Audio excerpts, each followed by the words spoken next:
Question है जो अभी मैंने आपको बताया, इस बिल्कुल बेसिक है, क्योंकि मैं आपसे हर बार इस चीज का उल्लेख इसलिए कर रहा हूं कि अगर बेसिक चीजें हमें पता नहीं होगी तो आगे जाके हमें समझने में प्रॉब्लम्स हो सकती है ना।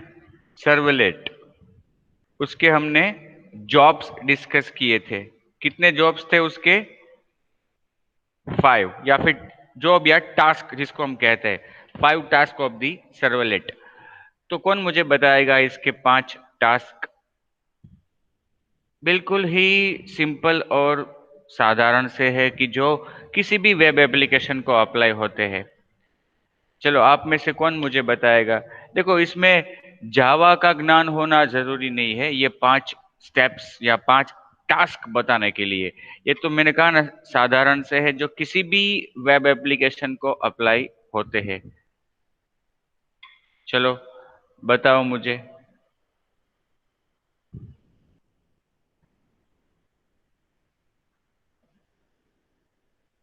यस, बताओ शिवांगी।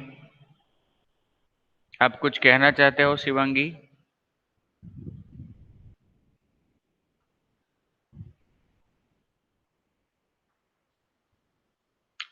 હેલો ચિંતન. Yes, sir. હા, તમે જવાબ આપવા માંગો છો બેન?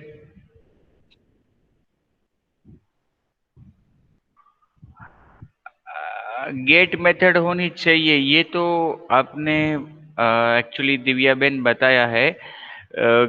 बट ये तो क्या है कि उसका स्ट्रक्चर है जिसकी चर्चा अभी हम करेंगे वापस। लेकिन यहाँ पे सर्वलेट का कार्य क्या है?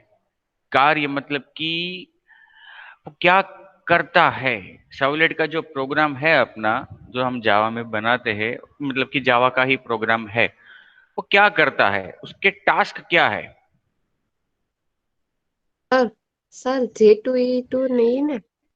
के नहीं? जी? J2। No no.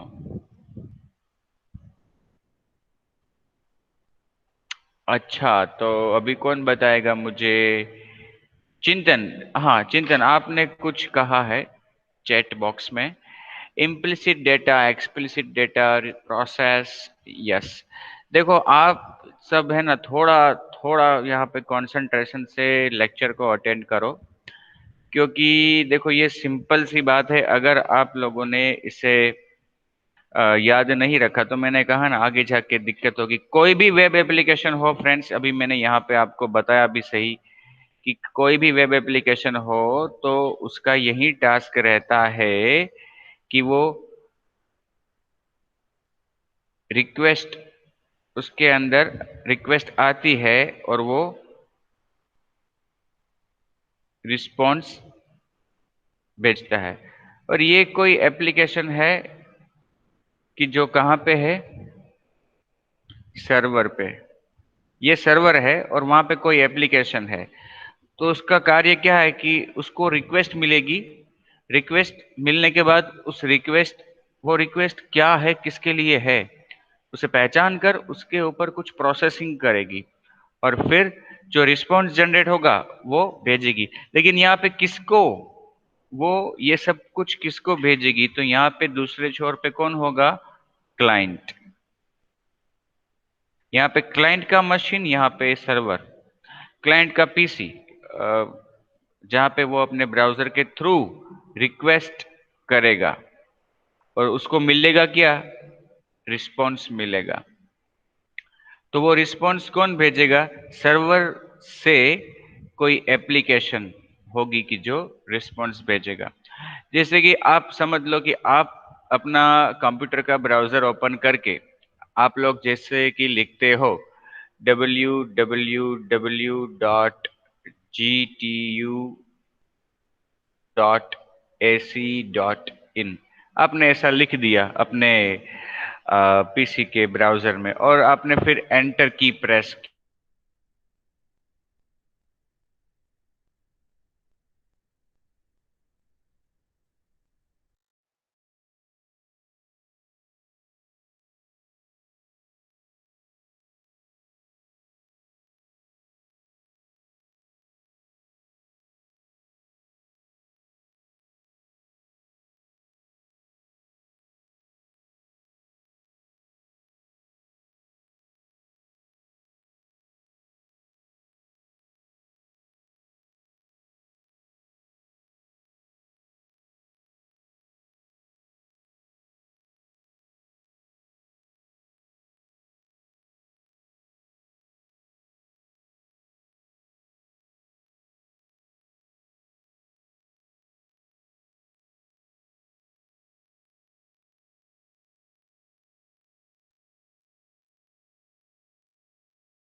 Hello. Hello. Yes, sir. Hello. Yes, sir. Am I audible? Yes, sir. Yes, sir. Yes, sir. Okay. Actually, internet connectivity is lost from our institute. Let me join from my. I have joined from my uh, laptop, and let me share my screen. Okay, wait for a while.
Is my screen visible to all?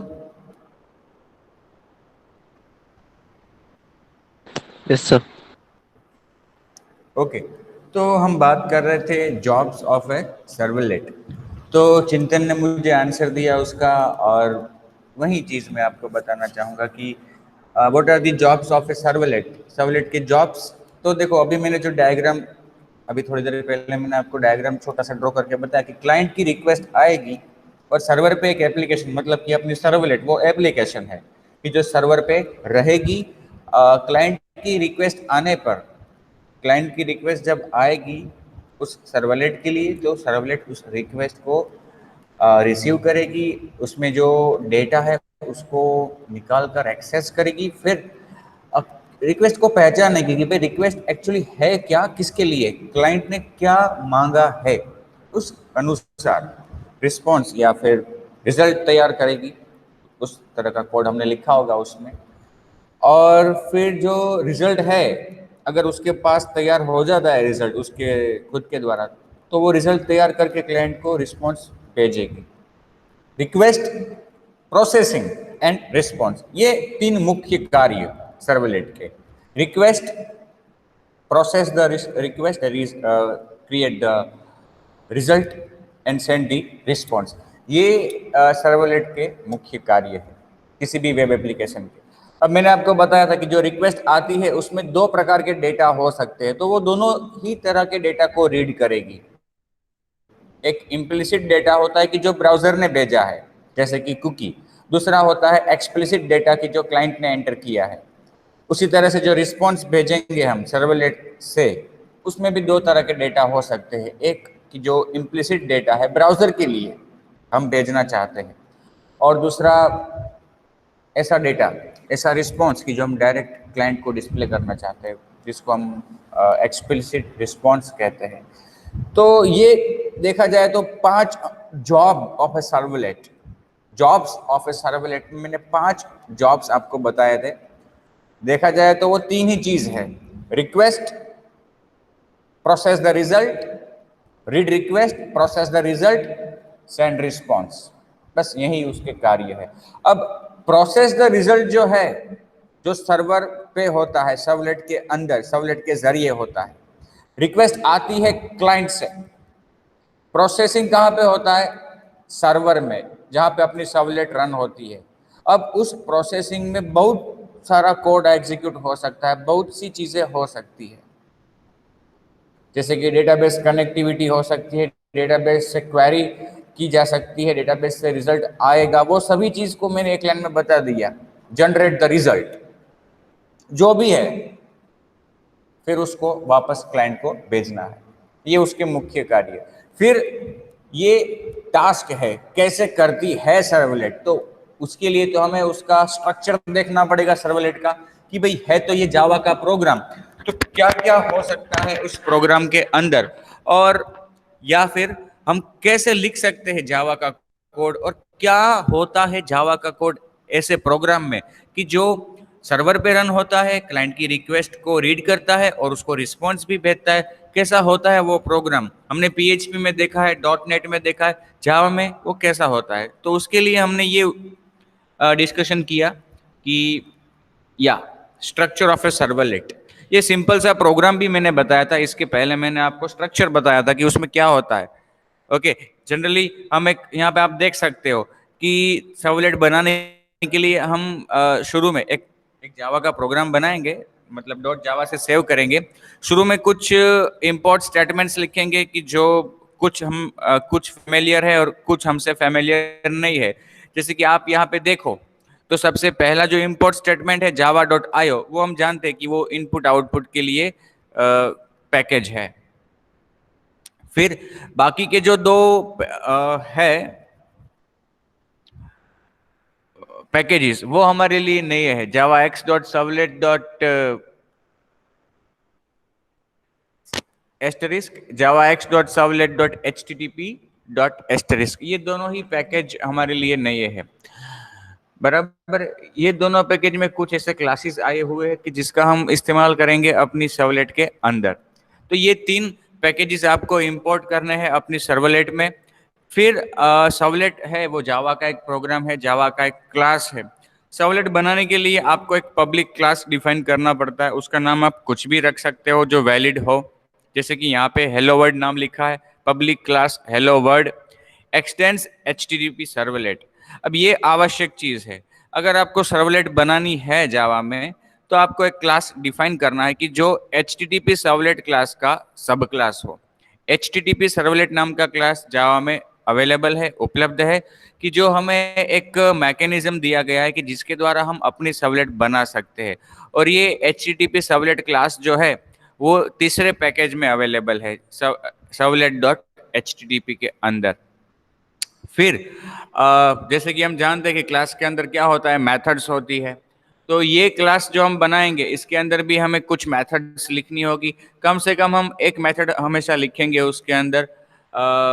और वो method जो हम लिखेंगे वो या तो do get होगी या तो डू पोस्ट होगी। और ये भी बता दूं कि ये डू गेट और डू पोस्ट मेथड जो है वो हमारे दिए गए नाम नहीं है, हम HTTP सर्वलेट क्लास को एक्सटेंड कर रहे हैं, तो उसी की ये मेथड्स है कि जो हम ओवरराइड करेंगे।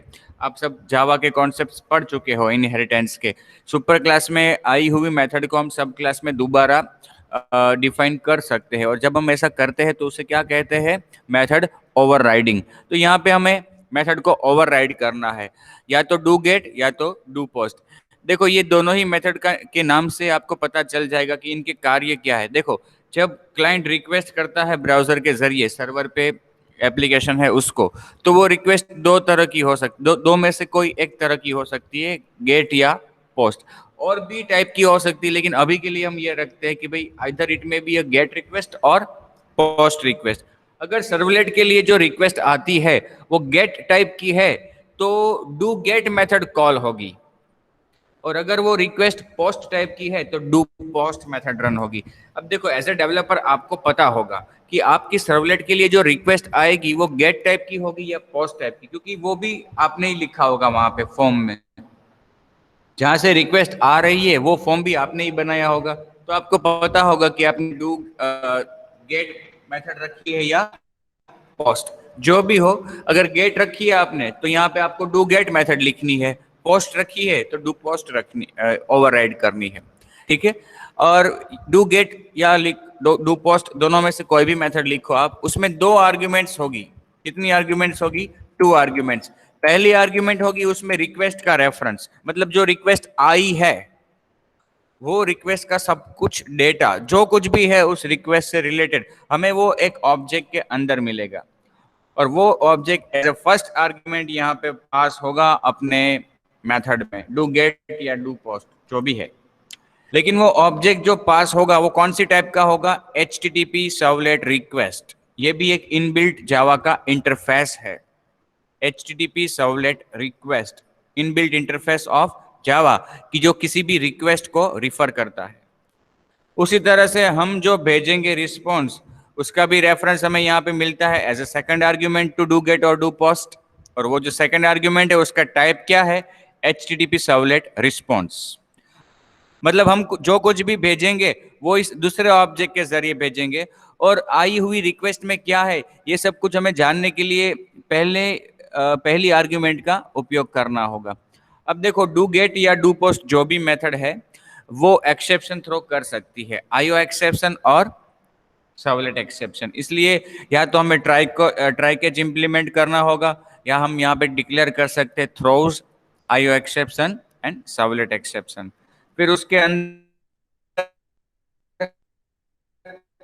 हमें रिस्पॉन्स भेजने के लिए पहले तो जो रिस्पॉन्स है जहां पे रिस्पॉन्स भेजना है उस क्लाइंट के लिए हमें एक आउटपुट स्ट्रीम का कनेक्शन इस्टेब्लिश करना होगा जिसके द्वारा हम उस पर कुछ लिख कर भेज सके। इसलिए हमने यहाँ पे देखो प्रिंट राइटर का ऑब्जेक्ट बनाया है आउट, नाम तो कुछ भी दे सकते हो, यहाँ पे आउट नाम दिया है क्योंकि वो आउटपुट के लिए है, अदरवाइज नाम तो आप कुछ भी दे सकते हो। लेकिन ऑब्जेक्ट किसका बनाया है, प्रिंट राइटर का, आउट इज इक्वल टू, देखो यहाँ पे न्यू के द्वारा ऑब्जेक्ट नहीं बनाया क्योंकि हमें तो जो जो क्लाइंट अभी रिक्वेस्ट कर रहा है उसी क्लाइंट को हमें ये प्रिंट राइटर के द्वारा लिखना है। तो प्रिंट राइटर का ऑब्जेक्ट हमें रिस्पॉन्स के लिए क्रिएट करना है, तो रिस्पॉन्स ऑब्जेक्ट की मेथड है यहाँ पे गेट राइटर, जो रिस्पॉन्स में जिसका रेफरेंस है उस पे लिखने के लिए आपको प्रिंट राइटर का ऑब्जेक्ट देगा और हमें उसी क्लाइंट पे लिखना है। तो रिस्पॉन्स की मेथड है गेट राइटर, गेट राइटर। देखो आप जितनी भी सर्वलेट बनाओगे मेजॉरिटी ऑफ सर्वलेट में आप इतने कुछ काम तो करोगे ही। सबसे पहले आप कंटेंट टाइप सेट करोगे, फिर आप प्रिंट राइटर का ऑब्जेक्ट बनाओगे क्योंकि आपको कुछ लिख कर भेजना होगा क्लाइंट को, इसलिए। तो गेट राइटर मेथड के द्वारा हमें प्रिंट राइटर का ऑब्जेक्ट मिलेगा और फिर उसके द्वारा लिखने के लिए हमने यहाँ पे मेथड कॉल की प्रिंट एलन। अब देखो प्रिंट एलन मेथड से भी आप वाकिफ हो क्योंकि जब जावा में हम कंसोल एप्लीकेशन क्रिएट करते थे तो स्क्रीन पे लिखने के लिए हम यूज करते थे system.out.println, और यहाँ पे वही मेथड हम यूज कर रहे हैं प्रिंट एलन। इसीलिए देखो नाम भी उसका आउट इसलिए रखा है क्योंकि हमसे परिचित है वो system.out नाम यूज करने की हमें आदत है, इसलिए यहाँ पे मैंने उसका नाम आउट रखा है। नाम तो आप कुछ भी रख सकते हो लेकिन उसमें होना क्या चाहिए, रेफरेंस होना चाहिए response.getWriter का। ओके, तो फ्रेंड्स इसमें किसी को कुछ डाउट है इस स्ट्रक्चर में, इसको मैंने आपको बताया था कि इसको रन करेंगे तो कैसा आउटपुट होगा, लेकिन वो कैसे रन करते, कहाँ पे सेव करते, ये सब कुछ आपको मैं बताऊंगा, इसकी चिंता करने की जरूरत नहीं है। लेकिन ये जो प्रोग्राम है, क्योंकि आपने कोर जावा पढ़ा है तो यहाँ पे हमने जावा का ही एक प्रोग्राम लिखा है, तो इसमें अगर आपको कुछ प्रोग्रामेटिकली कुछ समझ में ना आया हो तो आप मुझे पूछ सकते हो, ठीक है। कैसे रन करेंगे उसकी चिंता मत करो अभी आप लोग। Has anybody any doubt in this structure of servlet, friends? No sir. Anybody else? किसी को भी पूछना हो तो पूछ सकता है। ओम आप कब आए दोस्त? मैं तो स्टार्टिंग से ही हूँ। अच्छा मैं चला गया तब आप आए थे? हाँ पहले भी था, जब आप गए उसके पहले। अटेंडेंस के वक्त थे आप? नहीं तभी नहीं था। हाँ पार्थ है, पार्थ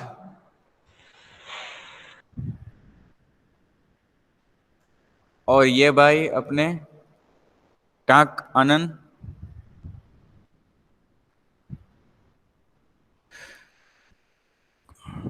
ओके तो यहाँ पे किसी को कोई डाउट नहीं है तो मैं आगे बढ़ता हूँ। देखो ये था स्ट्रक्चर ऑफ सर्वलेट, ओके, और उसके बेसिक एलिमेंट्स भी हमने डिस्कस किए थे।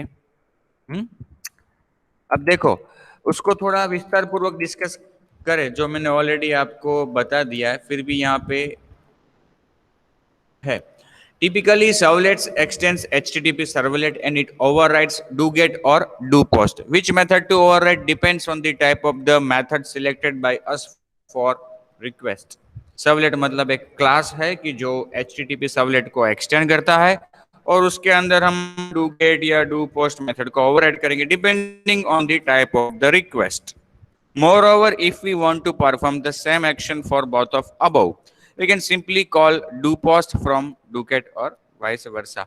मतलब कि आप अगर सपोज कि आपकी सर्वलेट के लिए जो रिक्वेस्ट आती है वो गेट भी हो सकती है, पोस्ट भी हो सकती है, और आप दोनों ही केस में कॉमन रिस्पॉन्स देना चाहते हो क्लाइंट को, तो आप ऐसा कर सकते हो कि आप या तो डू गेट के अंदर कोडिंग लिखो या तो डू पोस्ट के अंदर कोडिंग लिखो, और जिस मेथड के अंदर कोडिंग लिखा है आपने उस मेथड को दूसरी मेथड के अंदर से कॉल कर दो, तो हो गया ना. दोनों ही केस में गेट रिक्वेस्ट आती है तो भी सेम कोड रन होगा और पोस्ट रिक्वेस्ट आती है तो भी सेम कोड रन होगा. अब देखो ये दोनों ही मेथड मैंने आपको बताया, ये दोनों ही मेथड दो आर्ग्यूमेंट्स रिसीव करती है. जो पहली आर्ग्यूमेंट है वो HTTP सर्वलेट रिक्वेस्ट का ऑब्जेक्ट है, दूसरी आर्ग्यूमेंट है वो HTTP सर्वलेट रिस्पॉन्स का ऑब्जेक्ट है, और ये दोनों ही इंटरफेस javax.servlet.http पैकेज के अंदर अवेलेबल है. और दूसरी एक बात भी यहाँ पे उल्लेख हुआ है तो आपको बता दूं कि HTTP सर्वलेट रिक्वेस्ट इंटरफेस जो है उसका एक सुपर इंटरफेस है सर्वलेट रिक्वेस्ट, जिसकी मेथड्स को ये यूज करता है. उसी तरह से HTTP सर्वलेट रिस्पॉन्स इंटरफेस जो है वो सर्वलेट रिस्पॉन्स का सब इंटरफेस है. ये दोनों ही मेथड डू गेट और डू पोस्ट, जैसा कि मैंने आपको बताया कि एक्सेप्शन थ्रो कर सकती है, servlet exception and IO exception. All this class and interface contains many useful methods which is not convenient to list at this time. देखो ये दोनों ही इंटरफेस जो हमने अभी डिस्कस किए, HTTP servlet request, servlet request, HTTP servlet response, इन सब के अंदर बहुत सारी मेथड्स अवेलेबल है कि जो हमें उपयोगी हो सकती है, लेकिन वो बहुत सारी है कि जिसका अगर हम लिस्ट यहाँ पे करें तो डिस्कशन बहुत ही लंबा चलेगा. लेकिन मैंने आपको फर्स्ट सेम में जावा में एक चीज बताई थी कि जावा में जो भी अवेलेबल है, जावा को अगर आप पढ़ना चाहते हो पूरा तो उसका डॉक्यूमेंटेशन ऑनलाइन अवेलेबल है, या तो आप उसको डाउनलोड करके भी रिफर कर सकते हो. तो वही चीज यहाँ पे भी अप्लाई होती है. मैं आपको बताऊंगा, मैं आपको दूंगा भी जब हम मिलेंगे तब, कि ये जो API डॉक्यूमेंटेशन है एडवांस जावा का, जैसे कि अभी मैंने यहाँ पे बात की थी आपसे. देखो अगर हम यहाँ पे बात करें HTTP सर्वलेट रिस्पॉन्स की, ओके, तो आपको अगर जानना है कि HTTP सर्वलेट रिस्पॉन्स में कौन कौन सी मेथड्स अवेलेबल है, इसका मुख्य कार्य क्या है, किस इंटरफेस को ये एक्सटेंड करता है, कहाँ पे ये यूज हुआ है, अगर ये सब कुछ आप जानना चाहते हो तो आपको क्या करना है, आप गूगल में लिख सकते हो भाई HTTP सर्वलेट रिस्पॉन्स, तो उसमें जो ओरेकल की लिंक आएगी, डॉक्यूमेंटेशन की लिंक आएगी ओरेकल की, वहां पे आपको जाके क्लिक करना है तो आपका ये गूगल का डॉक्यूमेंटेशन ओपन हो जाएगा और आप उसमें रिफर कर सकते हो. लेकिन मेरे पास ऑलरेडी इसका डॉक्यूमेंटेशन डाउनलोड किया हुआ भी है तो वो भी मैं आपको बताऊंगा. देखो यहाँ पे सबको मेरी स्क्रीन दिखाई दे रही है अभी? यस इसमें सर. स्क्रीन, हाँ देखो यहाँ पे API नाम का फोल्डर मैंने बनाया हुआ है, API. इस फोल्डर के अंदर देखो ये HTTP servlet request, servlet response, ये सब कोई क्लास अवेलेबल है ना. ये सब कोई क्लास जो है एक्चुअली ये क्लास नहीं है, उनका डॉक्यूमेंटेशन है, मतलब उसका डिस्क्रिप्शन है. अब अगर आप HTTP सर्वलेट रिस्पॉन्स को जानना चाहते हो तो आपको क्लिक करना है HTTP सर्वलेट रिस्पॉन्स पे. देखो यहाँ पे उसका पूरा वर्णन आ गया है, ये इसका सुपर इंटरफेस कौन है, सर्वलेट रिस्पॉन्स, ओके. फिर इसके सब इंटरफेस, इसके फील्ड की समरी, इसकी मेथड्स, सब कुछ यहाँ पे आपको डिस्क्रिप्शन के साथ देखने को मिलेगा. और ऐसा हर एक क्लास इंटरफेस के लिए ऐसा डॉक्यूमेंटेशन अवेलेबल है। देखो कितना सारा है, कितना सब कुछ है, इन शॉर्ट सब कुछ। तो इस तरह से आप एपीआई डॉक्यूमेंटेशन डाउनलोड करके फिर किसी भी क्लास इंटरफेस, अगर आप उसको पूरा स्टडी करना चाहते हो तो, ठीक है ना।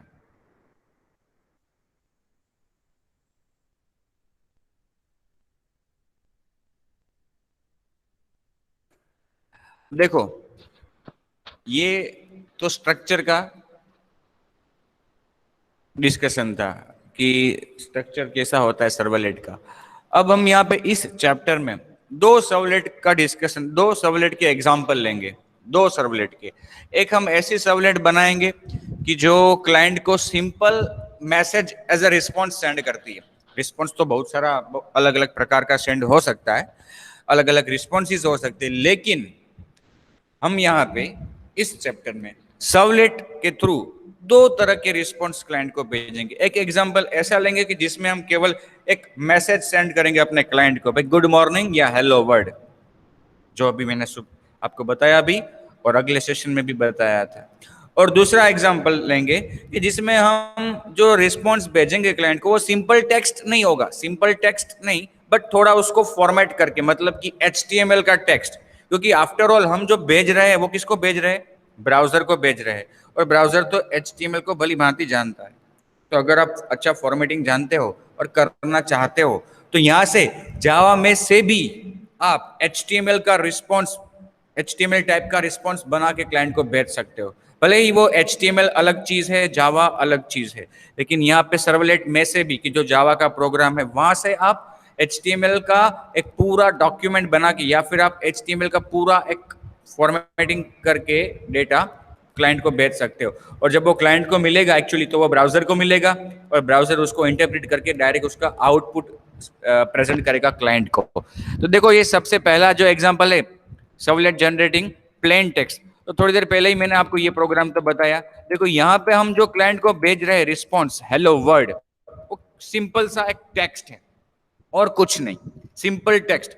और ब्राउजर को जब भी कोई टेक्स्ट मिलता है, टेक्स्ट सिंपल टेक्स्ट, तो ब्राउजर उसको डिस्प्ले कर देता है। तो यहाँ पे भी इस केस में क्या होगा, जब हमारी सर्वलेट रन होगी तो ब्राउजर को मिलेगा हेलो वर्ड, तो वो क्लाइंट को डिस्प्ले कर देगा हेलो वर्ड। तो ये सिंपल सी सर्वलेट की जो एक प्लेन टेक्स्ट भेज रही है। आपको ये बार बार मैं इसलिए बता रहा हूं कि एक बार एग्जाम में पूछा गया था, explain the life cycle of servlet and write a servlet which generates plain text, तो इतना ही एग्जांपल आपको उस क्वेश्चन के आंसर में लिखना है। उसका लाइफ साइकिल तो आपको बताना है सर्वलेट का, लेकिन एग्जांपल में केवल इतना ही, प्लेन टेक्स्ट कैसे भेज सकते, यही पूछा गया था। बोलो। अब हम सेकंड एग्जांपल जो मैंने कहा आपको वो देखेंगे कि भाई क्लाइंट को HTML रिस्पॉन्स कैसे भेज सकते हैं। तो देखो अभी जो हमने छोटा सा एग्जांपल देखा उसी एग्जांपल में थोड़ा बहुत चेंज आएगा, बाकी है तो सर्वलेट ही, तो स्ट्रक्चर तो वही का वही रहेगा, लेकिन कुछ जगह पे हमें कुछ चेंज करना होगा, है ना। चलो हम तो पहले ये देखते हैं कि क्या चेंज करना रहता है जब हमें HTML रिस्पॉन्स भेजना होता है।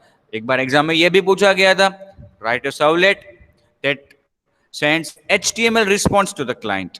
देखो, though we have just seen how a servlet can generate plain text, most of the cases servlet are used to generate HTML. Okay, to generate HTML we have to, देखो आपको अगर HTML response भेजना है client को तो आपको क्या क्या करना होगा। तो आपको पहले तो ब्राउजर को बताना होगा कि भाई मैं जो रिस्पॉन्स सेंड कर रहा हूं वो HTML टाइप का है, मतलब tell the browser that our content means data की जो हम भेज रहे हैं इज HTML। उसके बाद modify the println statements to build web page.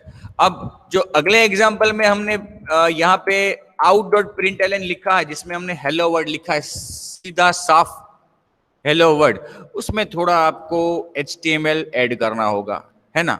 HTML के एलिमेंट्स आपकी रिक्वायरमेंट के अनुसार। एंड थर्ड थर्ड हाँ, ये जरूरी है कि आप जो HTML भेज रहे हो, है ना, आप जो HTML यहाँ से भेजोगे क्लाइंट को, वो HTML का कोड जब रन होगा ब्राउजर के जरिए तो वो किस तरह का आउटपुट जनरेट करेगा, आप तो वहां पे नहीं होंगे। तो आपको क्या करना चाहिए, आपने जो HTML लिखा है क्या वो आपकी एक्सपेक्टेशन के अनुसार आउटपुट प्रेजेंट कर रहा है या नहीं, ये आपको पहले चेक कर लेना चाहिए, है ना। क्योंकि देखो, जब यहाँ पे आप HTML लिखोगे सर्वलेट के अंदर, तो सर्वलेट है तो जावा का प्रोग्राम, और आप उसको कंपाइल करोगे, जब आप सर्वलेट को कंपाइल करोगे तो वो HTML के कोड को चेक नहीं करेगा, क्योंकि HTML का कोड तो हम डबल कोट्स के अंदर लिखेंगे, तो डबल कोट्स के अंदर का वो कुछ भी चेक नहीं करेगा। आपने अगर गलत HTML लिखा है, स्पेलिंग में गलती की है, HTML के गलत एलिमेंट्स लिखे हैं, जावा का कंपाइलर को उसके बारे में कुछ पता ही नहीं है, वो थोड़ा ही जानता है HTML को। वो तो केवल आपकी उस लाइन को out.println को अगर सही ढंग से लिखी है आपने जावा के अनुसार तो कंपाइल कर देगा। डबल कोट्स में जो भी लिखा है वो तो आपको ही मालूम होना चाहिए, या फिर आपको ही वेरीफाई करना होगा कि वो सही है या नहीं। तो हमें क्या करना चाहिए, एक दूसरा HTML का पेज बना लेना चाहिए, उसमें हमारा HTML का कोड लिख कर रन करके चेक कर लेना चाहिए कि यह क्या बराबर आउटपुट दे रहा है कि नहीं। अगर वो बराबर आउटपुट दे रहा है तो उस HTML के कोड को हमें यहाँ पे println में कैसे, देखिए सबसे पहला जो स्टेप है, tell the browser that our content is HTML। Browser को बताना है कि भाई हम जो सेंड करेंगे वो एक सीधा सिंपल सा टेक्स्ट नहीं है, वो HTML का टेक्स्ट है।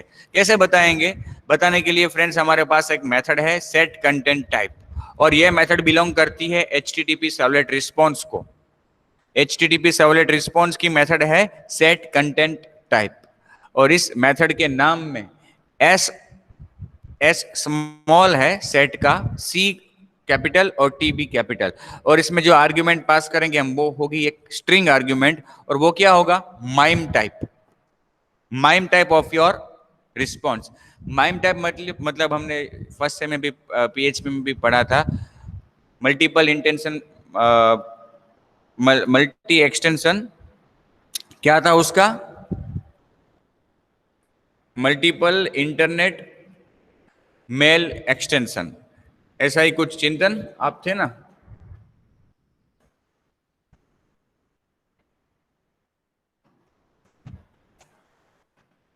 क्या था फुल फॉर्म ऑफ माइम,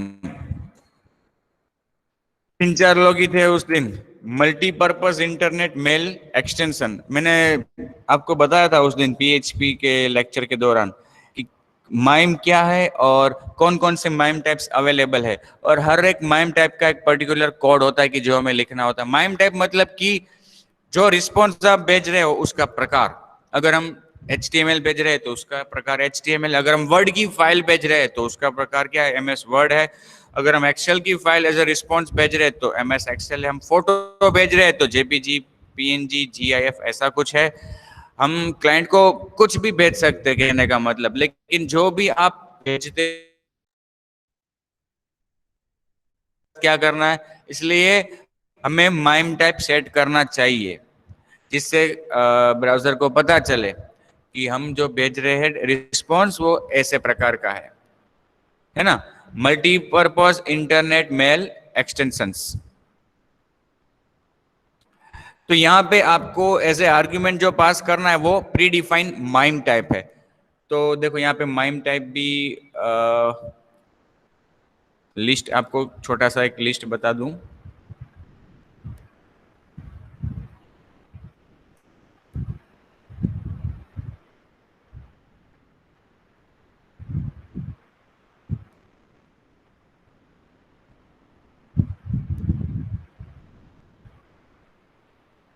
देखो ये सब माइम टाइप्स है। टेक्स्ट प्लेन ये डिफॉल्ट है, हम जो जावा में यूज कर रहे थे, अभी हमने जो फर्स्ट एग्जांपल देखा उसमें हमने माइम टाइप सेट नहीं किया था। तो जब हम माइम टाइप सेट नहीं करते तो वो डिफॉल्ट क्या होता है, टेक्स्ट प्लेन। और वही हुआ, हमने हेलो वर्ड भेजा ब्राउजर को तो उसने एज ए टेक्स्ट उसको डिस्प्ले कर दिया, क्योंकि वो एज ए प्लेन टेक्स्ट गया था। फिर आप CSS सेंड करना चाहते हो तो टेक्स्ट CSS लिख सकते हो। अगर आप HTML सेंड करना चाहते हो, अगर आप HTML रिस्पॉन्स भेजना चाहते हो तो आपको सेट कंटेंट टाइप में क्या लिखना होगा, टेक्स्ट ऑब्लिक HTML। फिर जावास्क्रिप्ट की फाइल भेज रहे हो तो टेक्स्ट जावास्क्रिप्ट। ऐसे सब मोस्ट ऑफ द जितने भी पॉसिबल टाइप्स है फाइल के, देखो ये सब उसका माइम टाइप, ये इमेज ऑब्लिक APNG कैसी फाइल के लिए है, APNG फाइल के लिए। इसी तरह से देखो ये टेबल में सब कुछ बताया है कि कौन से प्रकार की फाइल के लिए माइम टाइप क्या है। देखो यहाँ पे आपको सब कुछ देखने को मिलेगा, जैसे कि देखो GIF है, JPG है, PNG है, ऑडियो वीडियो के लिए भी है, फिर डॉक्यूमेंट्स के लिए भी है।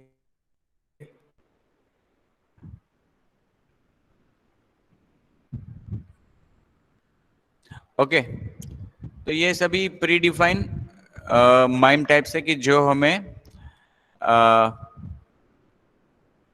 पता होने चाहिए।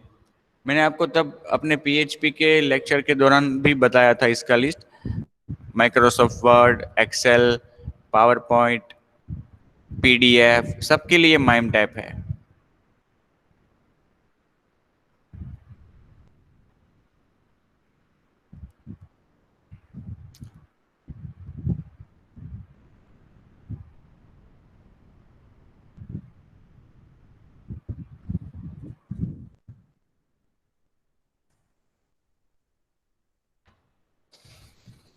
आपकी टेक्स्ट बुक में भी दिया गया है, आपको जो टेक्स्ट बुक दी है उसमें पहली टेक्स्ट बुक जो है ना उसमें है।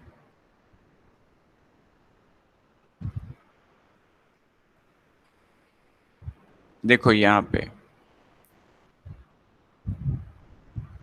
माइक्रोसॉफ्ट वर्ड मतलब कि .doc वाली फाइल होती है, तो उसका माइम टाइप हमें क्या लिखना है, application/ms word। तो ये जो थर्ड कॉलम है ना माइम टाइप,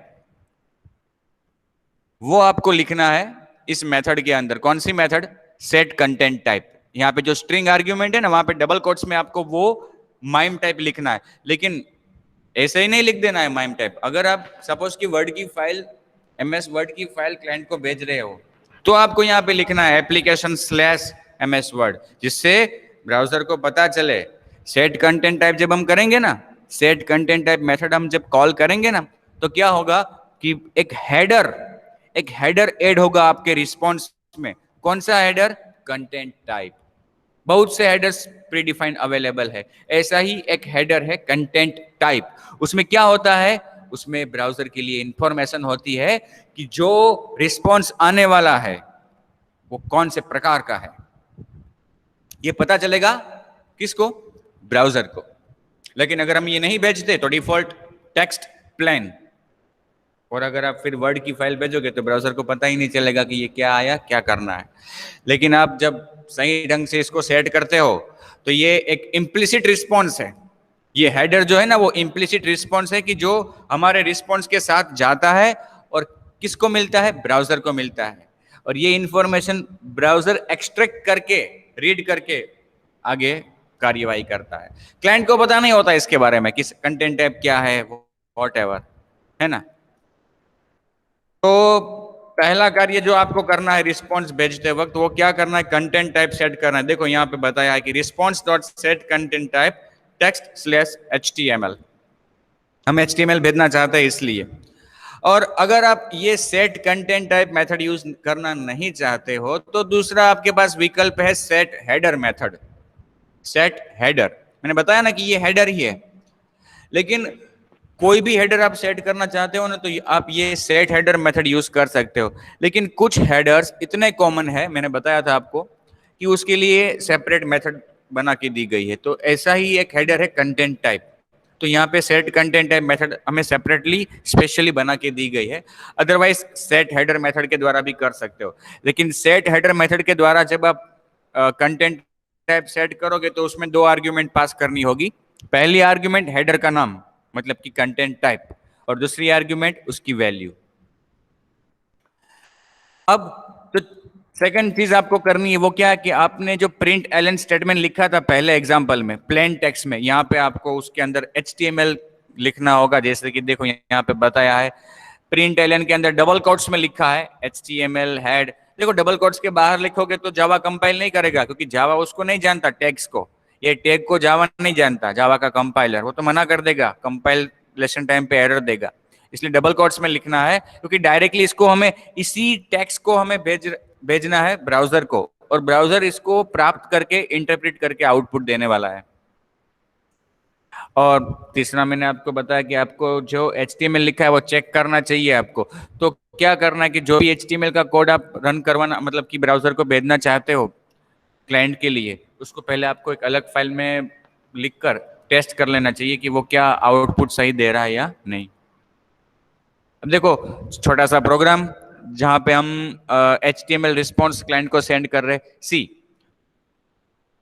मैंने बताया था शुरू में 3 पैकेज को हम इंपोर्ट करेंगे, javax.io, javax.servlet, javax.servlet.http। फिर पब्लिक क्लास बनाएंगे, पब्लिक क्लास का नाम extends http servlet, and then do get method. Do get के अंदर 2 argument, request and response, throws IO exception, servlet exception. अब डूगेट मेथड के अंदर को सबसे पहला कार्य क्या किया है, response dot set content type text/html, मतलब कि हम ब्राउजर को बता रहे हैं कि हम जो रिस्पॉन्स भेजने वाले हैं वो HTML टाइप का है। फिर हमने देखो प्रिंट राइटर का ऑब्जेक्ट प्राप्त किया, response dot get writer, and then out dot println. Println के अंदर डबल कोट्स में लिख दिया HTML H1 hello, H1 over HTML over. और जब ये अपनी सर्वलेट रन होगी तो इसका आउटपुट आप देख सकते हो, H1 हेडर में लिखा हुआ आया हेलो।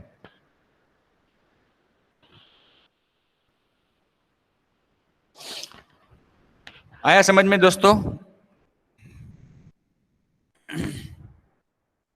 किसी को कुछ डाउट है इसमें तो पूछ सकता है।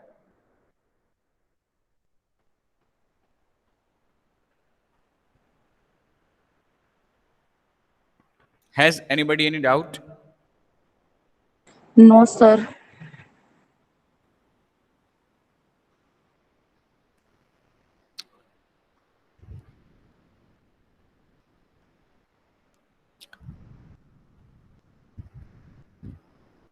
Okay.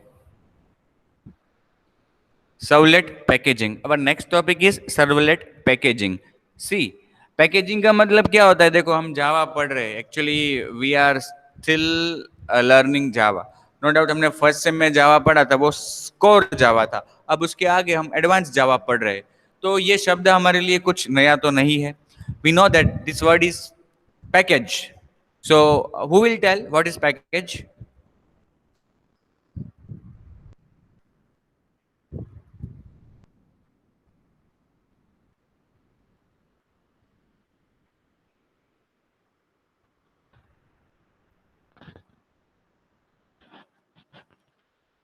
Hello.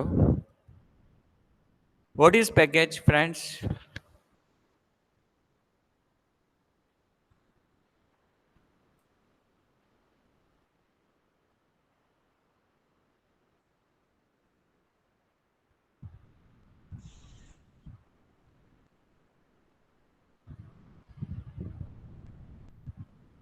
सर जो हम पहले वो देते हैं ना इंपोर्ट करा के java.io package, language package.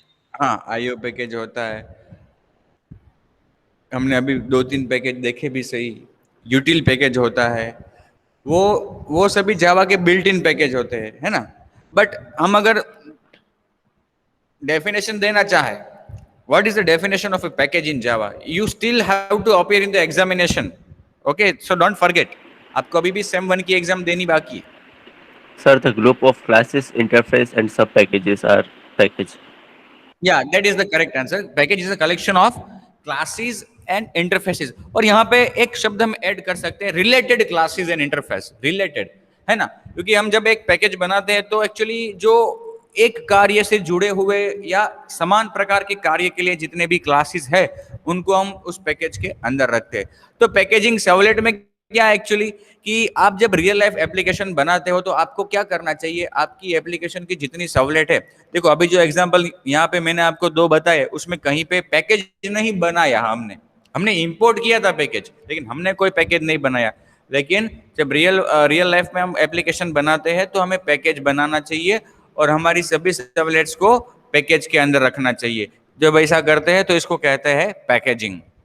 In a real world scenario, multiple programmers are developing servlet for the same server.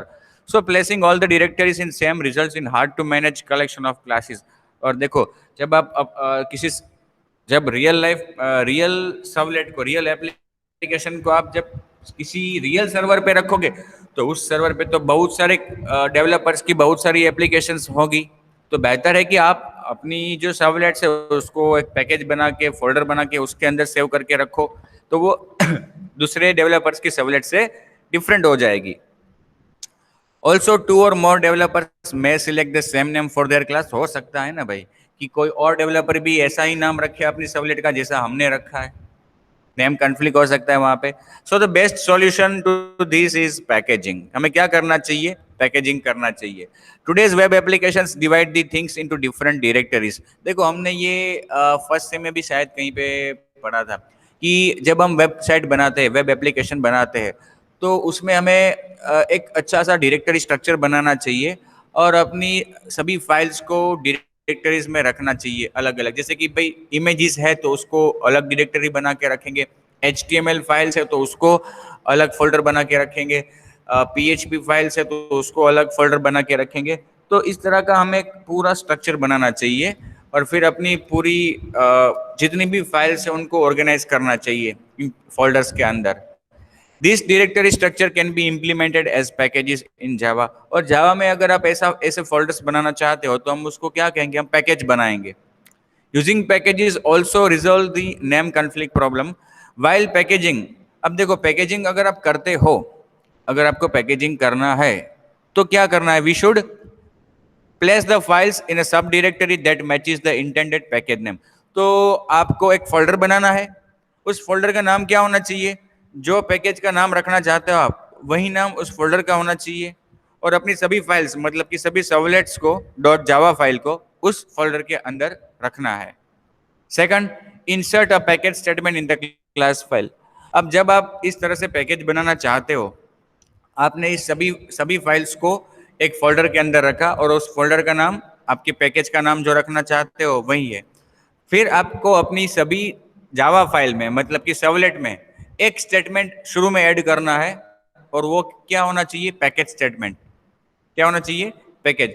और वो फर्स्ट स्टेटमेंट होना चाहिए। ये हमें पता है, हमने जावा में पढ़ा है कि पैकेज स्टेटमेंट जब हम लिखते हैं तो वो फर्स्ट स्टेटमेंट होना चाहिए, उसके पहले केवल कमेंट्स ही हो सकती है। देखो यहाँ पे आपको वही बताया है मैंने, एक सिंपल सी सर्वलेट बनाई है। ओके, अब देखो शुरू में सबसे पहले हमने लिखा NJS MTI। इसका मतलब क्या हुआ कि ये जो सर्वलेट है हेलो वर्ल्ड जिसका नाम है यहाँ पे क्लास का नाम, उसको hello world.java फाइल के अंदर सेव किया है मैंने। और hello world.java फाइल जो है वो एक फोल्डर के अंदर रखी है और उस फोल्डर का नाम क्या होगा, NJS MTI। इसको कहते हैं पैकेजिंग सर्वलेट।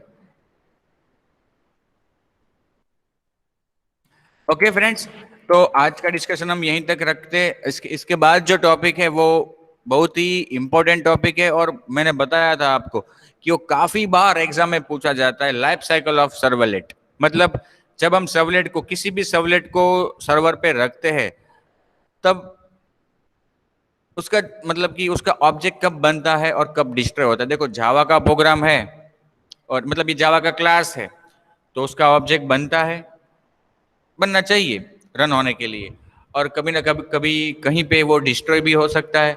तो वो जो पूरा ड्यूरेशन है ऑब्जेक्ट बनना तब से लेकर डिस्ट्रॉय होना, वो जो पूरा ड्यूरेशन है वो एक्चुअली उस ऑब्जेक्ट का लाइफ टाइम होता है, जिसको हम लाइफ साइकिल भी कहते हैं।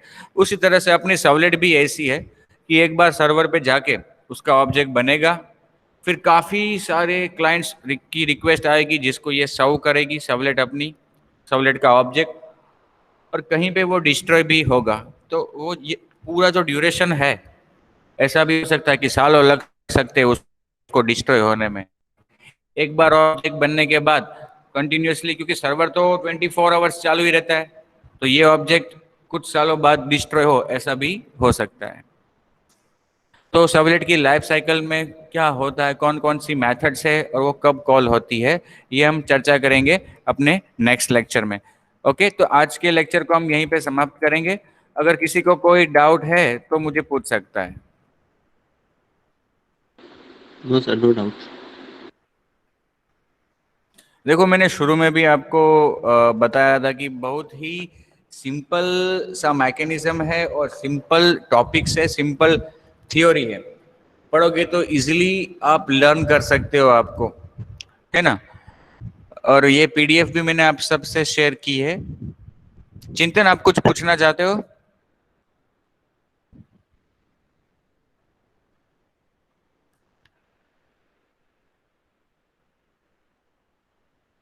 हाँ, पूछ सकते हो। पल्लवी, आपका आंसर सही था।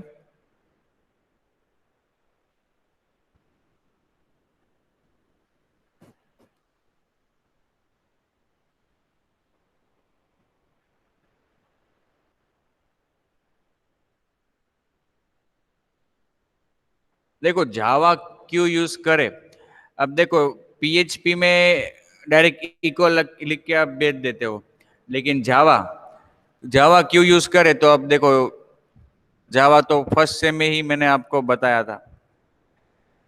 जावा क्यों यूज करे, जावा